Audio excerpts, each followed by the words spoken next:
Alright guys, we're now joined by the very special, the very talented. She's played a military officer, a space badass, an office worker, a housewife, an escort, a bride, a sorority girl, a ranch hand, a poor girl, a gypsy, Thelma and Louise, a politician's mistress, a mark, an author, an alien, a rock star, a groupie, a cop, a criminal, a secretary, a mogul, a bounty hunter, a matchmaker, a car thief, a mobster's wife, a journalist, and her favorite, an angel and a devil, Jessica Drake. It's a hell of an opening. I love it. Hi. How are you, young lady? I'm wonderful. So glad to meet you in person. This is actually the first time we're meeting each other. People who've listened to the show probably have no idea that that's the case, but that's how amazing she is. She makes me look good even when I'm not actually there. We have only had an online relationship prior to this event. Very true. Now, one thing about Jessica that everyone loves is her performance and her directing, and that's all great to me. But the thing I like about her most is the educational aspect of it. And you're nominated 3 times for that. Yeah. But my only problem with that is you're nominated against yourself. That's kind of my problem too. Right? So how do you beat yourself? Are you happy you won, or are you sad you lost? I would still be a little bit pissed off, I'm sure. Right? But I mean, I've always been my own greatest competition, so it's really exciting for me to see. And I'll give you a little scoop on this. The 3 titles that are nominated are the only 3 titles that I put out during the time of eligibility. So that means that every movie that I did during that period of time got nominated. So to have that many spots on the nomination list is crazy and wonderful to me. It's I was really surprised to see it. And I got a nomination for Best Director as well, strictly based on Line of Instructionals, which is huge. I've never gotten that nomination before. I know you've answered this before, but what made you want to do that? I believe it was the couple that came up to you at a show and said, my husband doesn't know how to do this properly, and you said there's movie magic involved. Yeah, and I mean, it wasn't just necessarily, I mean, they certainly were a catalyst, but it wasn't the fact that it was just them coming up to me, it was the fact that everybody started coming up to me.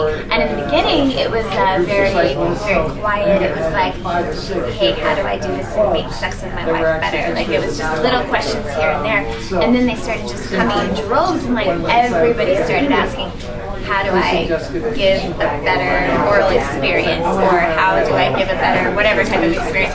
And I just saw that there was such a need for it because they were so receptive to anything that I was telling them or helping them to do. So I'm going to do them for a really long time. I was telling someone earlier this year I'm going to go a little niche. I'm going to start doing some of the specialty ones. Now, I think you're the best teacher for anyone, because there's one thing I've learned from guys in my age group, in the 35 to 25 group, is a lot of them have actually learned how to have sex by watching things. So they have a little bit of a trust with you. Right. So you're actually the best teacher they can have. And I think that's encouraging, and in a way, I think it's just the tiniest bit discouraging, because if all of your sex ed is coming from porn that you're just watching for stimulation, yeah, we got to work on that a little, because there's some things that you will be seeing in my movies, like my regular feature movies, that you should never just come on and do on a person right out of the gate. You should just never. You should take a while and sort of build up some kind of rapport before you start doing some of that crazy stuff to other people. But I mean, I also appreciate the fact that because porn is so widely accepted, and because so many people are watching so much of it, I think it creates an openness and willing to talk about it. And certainly if people are willing to watch porn and they enjoy it, then they're of a certain open mind, and you can really build on that just by their receptiveness. Now, do you think that your position in the industry and the fact that you're so respected and have so many accolades gave you a bigger platform? I definitely think that every experience that I've had in this business sort of built me up to where I'm at right now. And I think if I were just coming in as a girl with an idea and a desire to do a line of education, it would not have turned out the same way. But I mean, it's just like everything else, I think we as adult stars, if you will, are sort of given all of these resources and opportunities, but they're not always taken advantage of the right way, you know. And I know that I have a voice, and I know that I have a ton of Twitter followers, and I know that I have fans, and so this is my platform to reach them and do something for them. I mean, we went over all those great movies you've been a part of, like Fallen and, you know, Countdown and everything. And what's it like to work for a company where you can actually go to them and you can say to Wicked, I want to make an instructional video? Amazing. I mean, really, I was really nervous on the first one because the way I saw it in my head was very specific, and I'm in training to be a certified sex coach. So part of my curriculum is to watch instructionals from long ago, many moons, and sort of I have to summarize them. And so in that, I think I had already seen maybe 20-30 instructions from quite a while back, and I had to find their redeeming qualities and say, well, this is relevant because of this information, or this is pertinent to this group of people, and this is what I got out of it. But it got really hard for me to keep on doing that, so I wanted to present something from a standpoint of not just a porn performer, but as a woman, as somebody that's like really open with my sexuality, and I wanted to convey that we can have this more realistic sex education, that it's not clinical, and I'm not just standing there lecturing and talking to people, but I'm demonstrating, not personally, but I'm having my people demonstrate, and then also on top of that, I'm doing sex scenes at the end to sort of, you know, keep their attention, you know, and sort of inspire them. So they've just learned all this information. Well, here, now go make this sweet love because you're turned on. So it's actually funny to me because I've been a fan of yours for way back when, and now I get to meet you this way. It's like you go from making standard movies, and then you go to making educational movies, where most women would have just made the transition from making regular movies to going to the milk shop. You actually took it from an educational standpoint, and you took it from I actually want to give something back to help you out. Well, to me, though, that was the next thing, because anybody can be a MILF at almost any age now in this business. It's really bizarre. I had a girl on one of my sets complaining. She was like, I can't believe I'm in a MILF movie. I'm only, I think she's like 26, 25, 26 years old. And I was like, wow, you know, to me that is kind of early. The MILF thing, it's a big phenomenon. Like, a lot of people like it. I have no problem with being MILF at all if I choose to play the role in a movie. But I don't know, I just feel like I was drawn in this direction.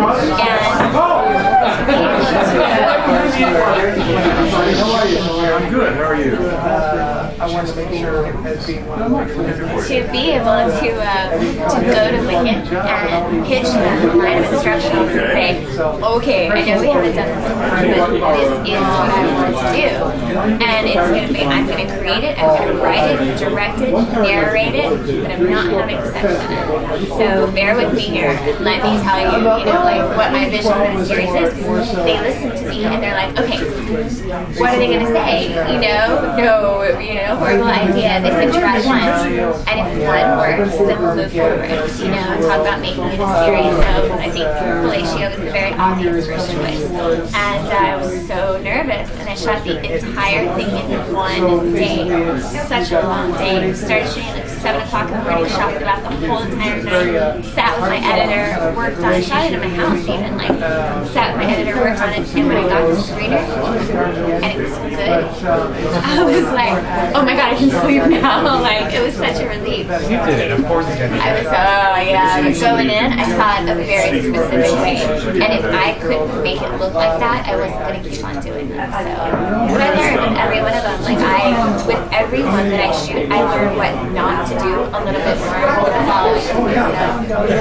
And I mean, the last thing that you didn't just do education stuff, you were in Men in Black Hardcore Parody, and they just invented a character so you could be in it. So that just shows how amazing you are. Well, or how persistent I am, because I was like, I know that's going to be a really good movie, and I want to be in it. So. Was the subject matter because it's a fun movie? Yeah. You just wanted to be part of it? Yes, absolutely. And I mean, that's the great thing about the contract that I have with Wicked. I do 7 movies a year, but then I have the option of B and C. So, like, if I just want to, the lecturer does a movie, and I'm really crazy about the movie, but obviously it's not mine, I just want to do a part in it, I just do a scene, jump in. I actually just did that in a movie called Tough Love, the MMA movie that I was training for. Derek Pierce directed it, and there was going to be a big all-girls scene in a ring, like a fighting ring. There were 4 girls, and I was supposed to come in, say something, bring them the new girl, turn around and walk out. And I did it, and did the dialogue, brought the new chicken, said it, whatever, turned around and walked out, and walked right over to the director, and I was like, I think this is going to be one of those scenes that I jump into. And I literally put myself in the scene. Like, I just come back into the scene, the girls are already naked, they're going at it, I come in like maybe 15 minutes into the scene. I just show up. I'm telling you. I take off my clothes. Actually, they took off all my clothes. And then we did it, and then it was done. The scene was done. Like, that was the last thing we had to shoot. I was like, thank you. That's what's great about going to work for Wicked Pictures. You just show up, okay, hot women take off their clothing, and you get to have sex with them. I looked at the scene and I was like, can I get some of that?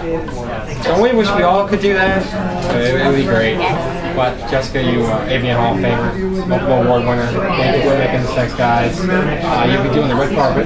I am. I'm hosting the red carpet at AVN for Adult 360. So I think it's going to be a pretty cool show. I'm really happy to be a part of it. Rooting for those nominations, but for Wicked in general, because we're nominated for a bunch of stuff this year. Well, I'm rooting for you as always, and make sure you tell all your friends how to get in contact with you. But if you don't follow her on Twitter by now, I can't help you, but go ahead. Twitter.com/TheJessica Drake and Wicked.com. Alright guys, check us out at Tattle.XXX and BrewinAfterDark.com. Thank you for watching.